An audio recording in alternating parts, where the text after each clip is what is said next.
We are back with Locked On Ravens and Locked On Commanders with David Harrison of Locked On Commanders. I am Kevin Ostreicher of Locked On Ravens.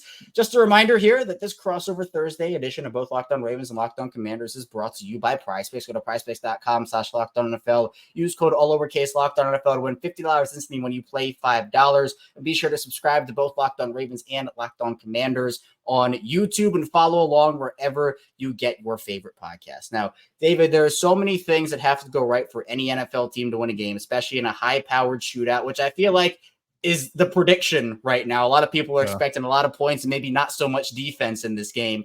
But from the Commanders side of things, what are 3 things they have to do in order to pull out this victory?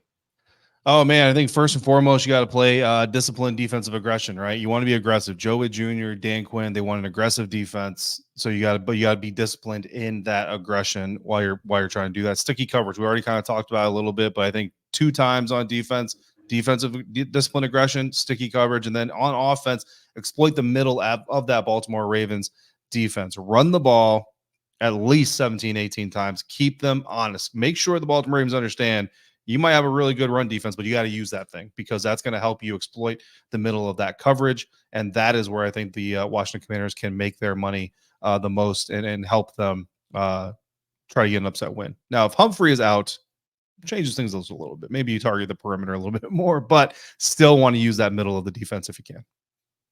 And that to me is a really big one because at this point with this Ravens defense, they've had all sorts of issues on that side of the ball. And in the secondary, it's part of, I mentioned Marcus Williams, Brandon Stevens, who had a great year for them last year. One of his fatal flaws is he doesn't turn his head around on the ball. So he had a great pass breakup on T. Higgins. He had no idea that ball was coming. He just kind of stuck his hand up and got lucky with it. The ball kind of jots out there. So if Jayden is able to kind of confuse this Ravens defense a little bit, that's one area that I really, really think Washington could exploit. But here's the other part of this, David.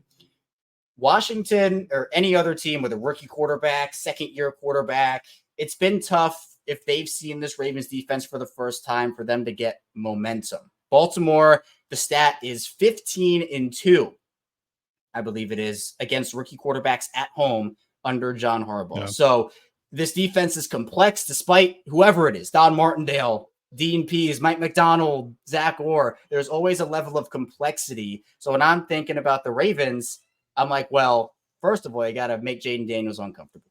Confuse Jayden Daniels, get him out of his element, and make him second guess himself on some of those throws. I think that's a big one. I also think establishing the run early is going to be really key for this team because, again, you want to be able to use your offense to its potential. Fast start kind of goes in there. And I've been saying it every week because I think now we have to say it here in Baltimore, 60 minutes of football. This game is not 3 quarters long. We know the narrative around Baltimore. And honestly, last week they flipped it on its head against Cincinnati. But those 3 things to me for Baltimore are the keys.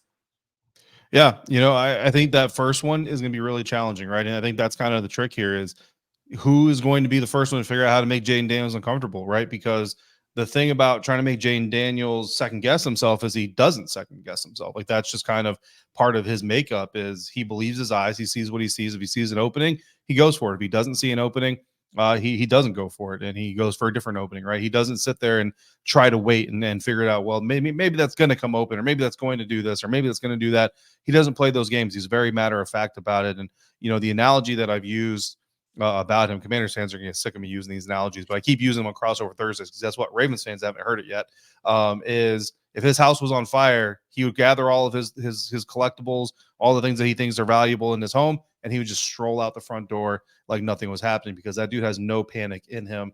He's got no hurry in him. Now, again, week 1 did see that clock accelerated, but it wasn't a panic thing. It was just basically a rookie quarterback getting used to the speed of the NFL game going up against a very aggressive defensive coordinator in Todd Bowles. I'm actually very curious to see if the Ravens blitz more.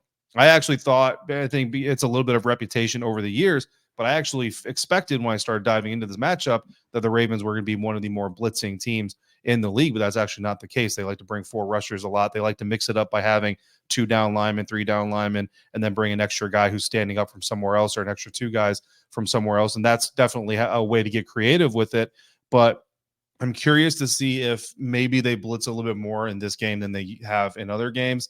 I think the blitz rate against Patrick Mahomes in week 1 was a little bit higher than the blitz rate all season long. So that could be an indication that might be what they're going to do, because again, Jayden's the kind of guy, if you let him sit back there, he's either going to rip it or he's going to run away from you. So if you don't put some pressure on him and you let him sit back there and just pick and choose what he wants to do, he's going to do it all day long. He's gonna gladly take anything that you can give him. So it's gonna be an interesting chess match to see if Jayden forces the Ravens to do some things that maybe they haven't been doing this year. Yeah, and I think that I would probably anticipate the Ravens blitzing a bit more just to see if they can rattle Jayden early and see if that can carry over for the rest of the game. But the thing is, if they aren't successful, and if Jayden is either getting the ball out quickly, if he's extending plays, scrambling out of there, and especially using the short passing game, that could hurt the Ravens. But I would expect them to try some different things, because they love to, again, blitz their DBs off the edge. They love to confuse in terms of sending guys to the line and then not bringing everybody. But you're right. I think the Don Martindale Ravens, I mean, they were number 1 in blitz percentage, number 1 in blitz everything. But ever since he left, they've kind of scaled back that blitzing, and it's been less of a blitzing effort and more of calculated blitzing, as opposed to just live by the blitz, die by the blitz mentality, which certainly was there over those Don Martindale years. So going to be a really exciting game in Baltimore. Jayden Daniels versus Lamar Jackson.